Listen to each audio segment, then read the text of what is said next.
about an hour and a half in, 6-hour drive. Heading out on a hunt. It's early June. Spoke to the farmer this morning. He said that there's quite a few pigs around, so hopefully we run into one. It's going to be a pretty condensed one. It's Saturday afternoon now. We weren't able to get away, so we're going to get one day's hunting, maybe Monday morning. We'll see how we go. But yeah, it's been a little while since we've been up here, so really looking forward to it.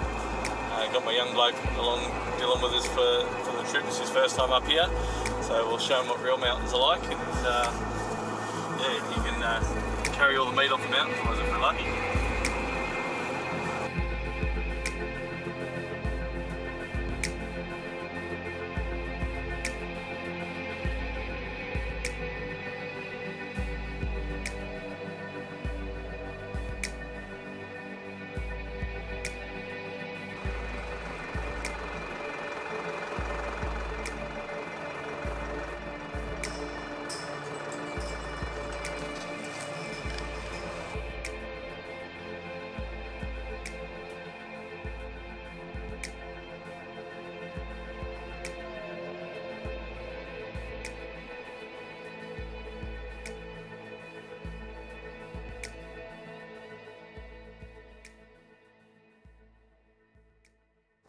That wind's a bit of a swirling pain. So it's coming down and hit the back of that bowl, and now it's going the opposite way to what it's supposed to be going. But if we get down there, it'll probably be going back the right way.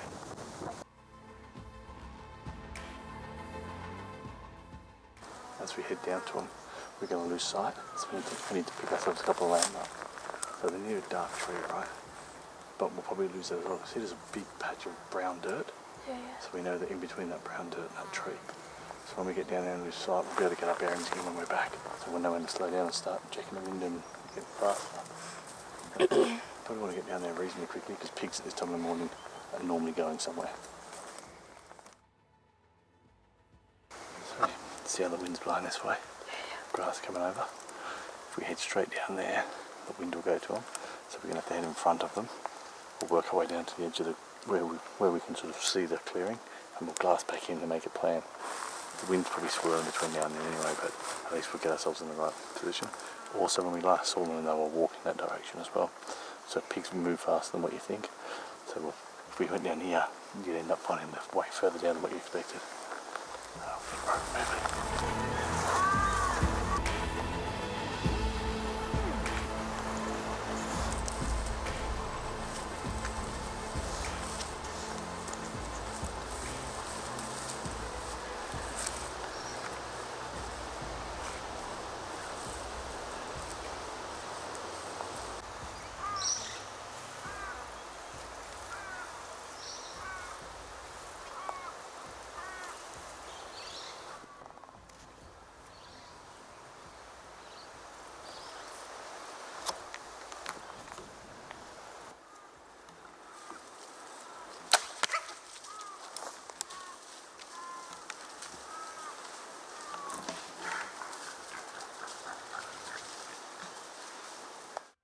I take the shot real quick because he was 16 metres and I was all at draw. I was just placing my pin and his head went wind straight away. So I saw one of the black ones. It's gone to spook a little bit from the wind, and then he moved off, and I think that coloured one. He just put his head up, which is perfect because it was like it should be double lung. It should be perfect. Yeah, away ran too. Yeah, he had a good arc in his run. Yeah, when the black one went, he put his head up and it just... Did you see the pig when he ran though? He ran like an arcing run and yeah, he was sort of on his side. Yeah. Right, so, and then he was punching back that way, like... Yeah, so... But what I was just saying to Dylan, because we're going to look for the arrow. So, before we move, it was dead set in line with that tree when I shot. Okay? Yeah. And that's in line with that tree. So we're going to walk this way. So when we look around for an arrow, we'll be able to keep going more radio. We sort of know which way the arrow went. And that'll give us, when he ran, okay, he went behind that tree. Did he go behind the tree? I thought he went just in front under the of fence. And then he ran in between those two grey trees and down into here. So that'll give us an idea if we can't pick up the blood straight away. Where he went? Yeah, because sometimes they run off so fast it takes a bit for blood to come out. We've got a pretty good idea where he went, so we can just walk around and search until we find the blood. But the fact we heard him squeal in the bottom there as well, and we haven't seen it, I think he's done. I said to Dylan, I was like, Doesn't matter which one's the biggest, the one that's closest we're going to shoot. So, pretty cool. First one in on a pig with the bow, like stalking, eh? Yeah. That's good. Spotted for a while too. Yeah, Go with the pig. Yeah. It's big down. yeah, well that's right, we spotted them from right up on top of the ridge. And you know, I was saying to Dylan when we were up there, we're going to get ourselves a couple of landmarks. And it was a grey tree that behind us, and this dirt patch. And we knew that they were walking this direction and hanging around in here. We watched them. Did they move much? Not much at all. But we watched them for a little bit. We knew they were sort of milling around. But this time in the morning, pigs are always moving, going somewhere. And you see a couple of them had already crossed the fence. Yeah.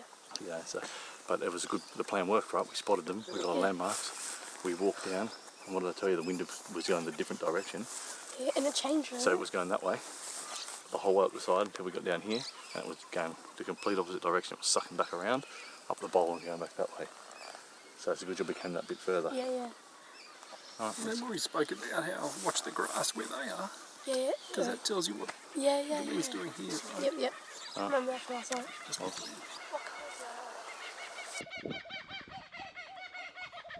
well, here's a little porker. I just shot from about 15 metres, I think. It was a really cool hunt. Dylan's out on his first hunt at this property. We've chased some pigs before, but this is the first one we've got together with the bow. But yeah, we spotted him from the top of the ridge line right up behind us, made a plan and came down and yeah, put a really good stalking. Dylan was with me the whole way. Yeah, had no idea we were there for right until the stalk. The wind's been shifty as today. I was sort of telling Dylan the wind was going one way where we were looking at him, but you could see in the grass it was going the other way where these guys were.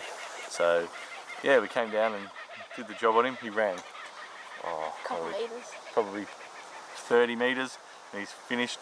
Perfect broadside shot, but he died literally 2 metres from this cast antler, which is incredible because there's not many deer on this property at all, and to find one like that. And then Dylan looks and about 10 metres away is the second one. So it's a pretty cool prize. I'm just as happy with the antlers as with the pigs. Pig. So, but you look pretty happy with that, mate. Yeah. First proper spot, stalk, and get him with the bow. Yeah, that's cool. So, only a little one, but it's one less pig on the farm for the farmer, and good fun and practice for us. Good experience.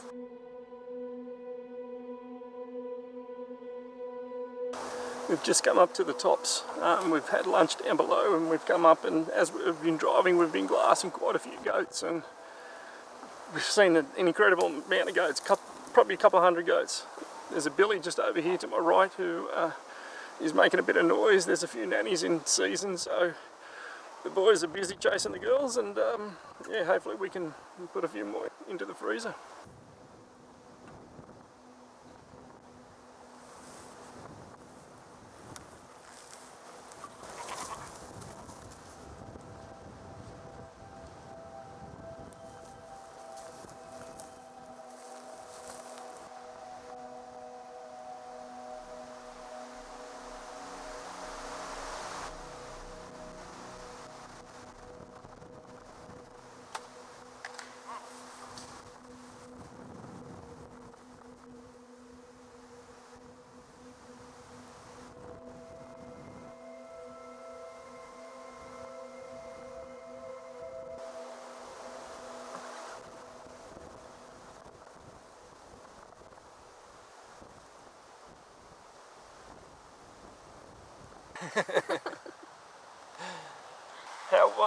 How did you see it play?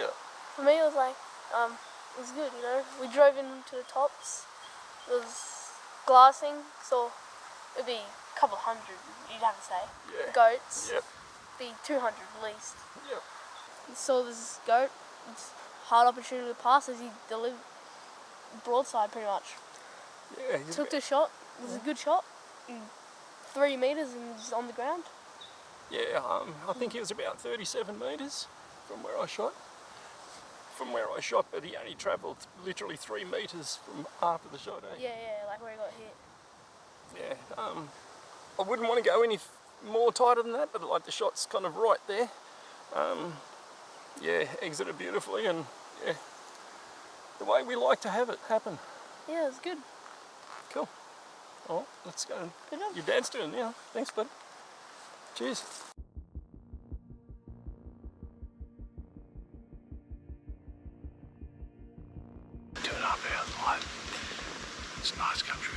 springs, wingspan, fair class, but then we'll poke away up to the tops and have a quick bit of a class along up above where the spring comes out.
Waiting for him to turn broadside.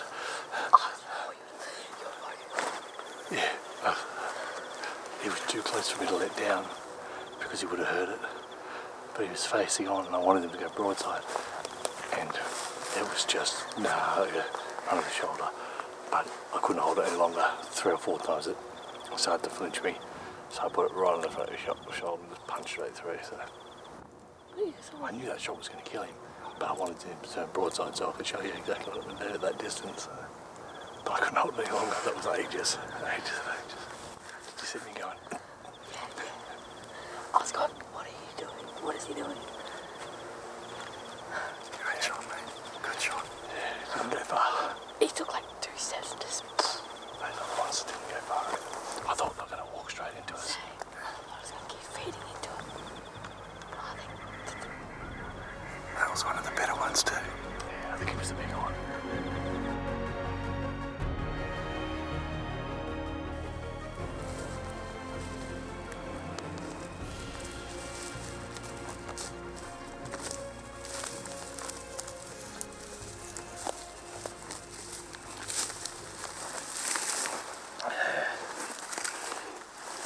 Yeah, so I was waiting for it to turn broadside so I could get it clean there. But I couldn't hold any longer, and because it's such a small pig, I knew that would smash through and do that. But on a bigger pig, that's a real risky shot. See how the arrow didn't go all the way through? Yeah.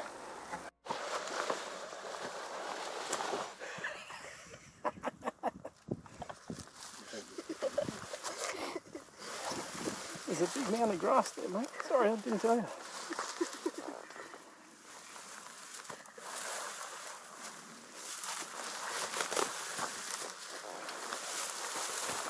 There you go.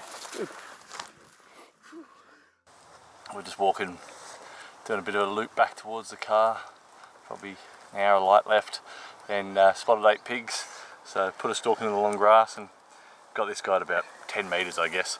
I came to full draw as he went behind a tussock, and yeah, I was sort of waiting for him to come broadside because I had Dylan right next to me to try and make a right shot, and I was at full draw for ages. So I ended up taking him front on, straight through the shoulder, out, and he ran 8 metres, I reckon, and instantly did 1 circle growling, and then that was it. Well, it wasn't even 8 metres, it would have been a couple steps. Yeah, but yeah, they said there was quite a few pigs around. Dylan about an hour ago was like, "Where's all these pigs they're talking about?" And we just spotted 8. Another This 8 one, behind us. and another few just ran out behind us as well. So they're starting to come back out. So I think they're coming out up onto the tops, much like when Danny and I very first came to this property. They were coming out and coming up onto the tops, so it must be the time of year for it. But yeah, another pig down, so that's cool, makes the trip worthwhile. We've come up really for 1 day for this one, so it's a long drive for a 1 day's hunt, but yeah, well worth it when you're getting a few pigs.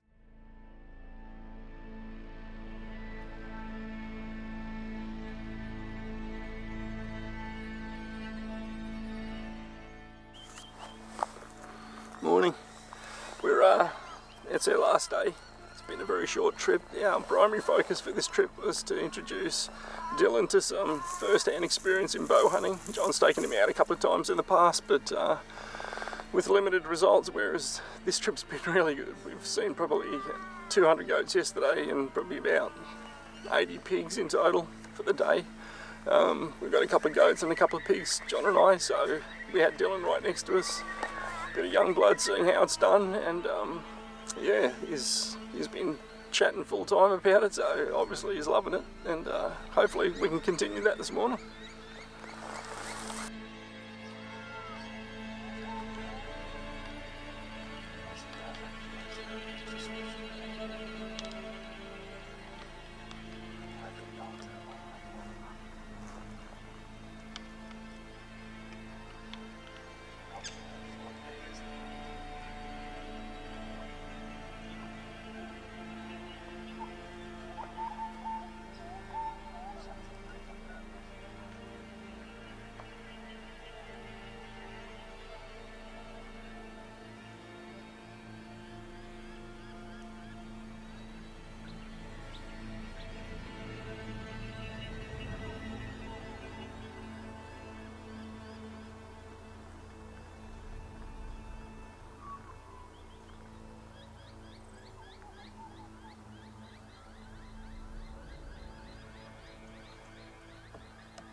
Well, that was an unexpected treat, wasn't it? Yeah.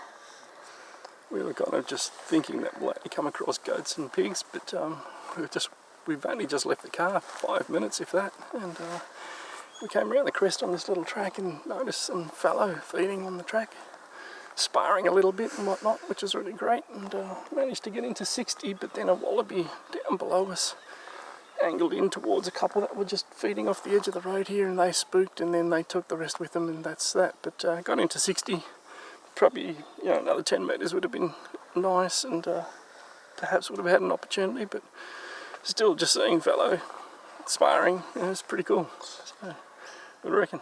Yeah, that's pretty cool.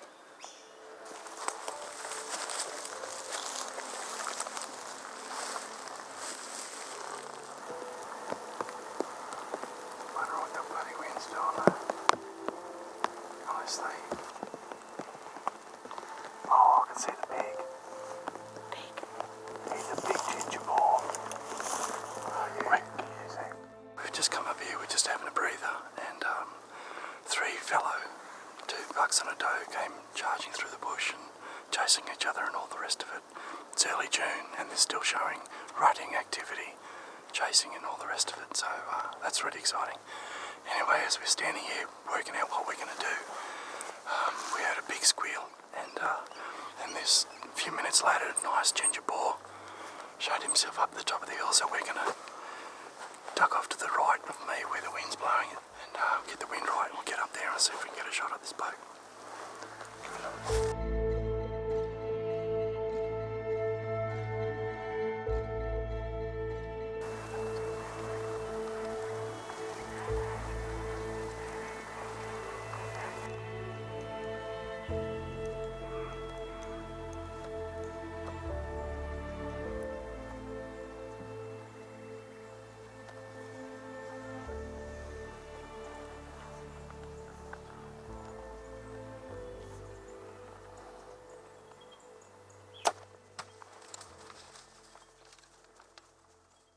So we're coming down this track a bit from like top of the mountain, I think. Yeah. To the left, we spotted a bedded boar, was medium size, I'd say. Yeah. A bit small. But as Danny was drawing back, 3 does, 15, 20 metres. I was trying to tell these guys, but they were telling me to shush, and I was telling them 3 does, and they kept telling me to shush. I think after the shot, you still take the boar, but I think good meat as well. Could have had it. 15 metre shot on the doe or a 45 metre shot on a bedded boar? First world problem, though. Could have shot both. Shot the doe, then shot the boar. Yeah, next time we'll listen to you. Well spotted on the board too, Don. Well done. Yeah. Thank you. Because that's exactly what the point is. We're walking this so we can spot them. That's what I said to you earlier. Sometimes when you just stand still and wait, we're standing here, glassing. There's a boar right next to us. As soon as we start walking, we see it. Not one with glassing for it. I thought you were going to like sneak in to get a better shot from closer. His ears were alert. Huh. So when we stopped and you pointed him out to us, his ears just pricked up like that. I went, okay, there's no chance we can stalk him.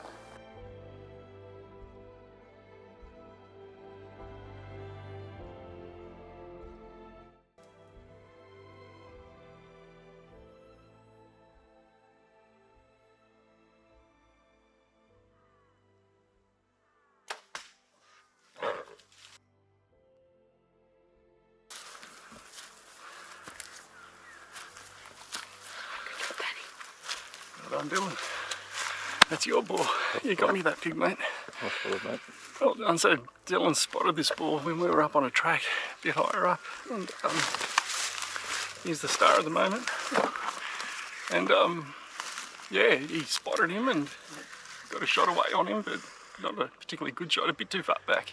But it was enough to. He got one lung definitely because we had instant blood with air bubbles in it, and there was a significant amount of blood everywhere. But he's only travelled probably 50 metres from where I hit him. And we were just coming through here. John was following the blood. Dylan and I were coming through just to circle around the rubbish. And Dylan spotted him again. And we just got a finishing shot on him. And now we have a boar for the trip. Yeah, good job. Thanks, buddy. Good job. Thank you. Well done. Good eyes. Good plan too. Like, we knew from that blood straight away, and the fact that he pulled up so quickly. We sat back, waited 10-15 minutes, sort of, we came down a little bit and we heard him.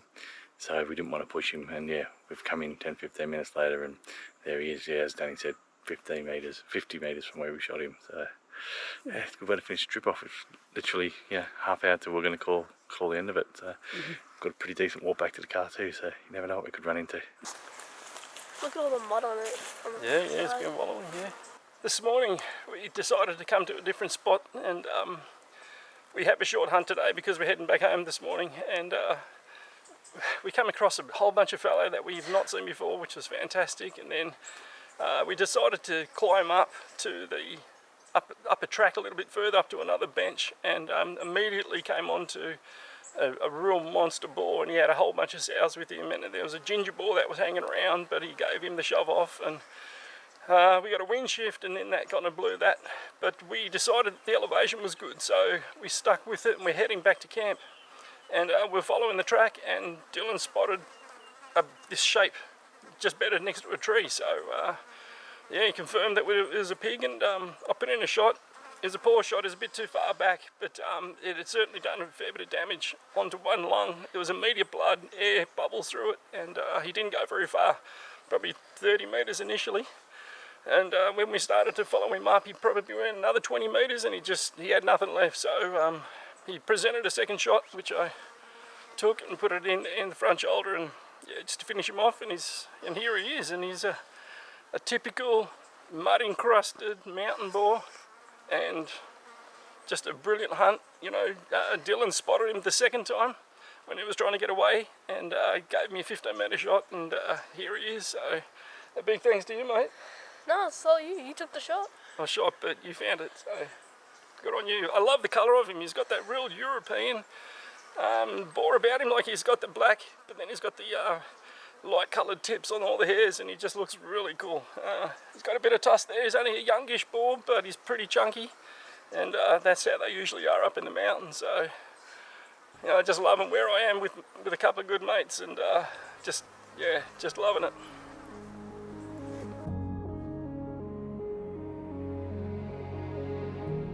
That wraps up a quick hunt. We came up late Saturday afternoon, got a Sunday in, and Monday morning we're just heading back home now. We're going to pack up and hit the road.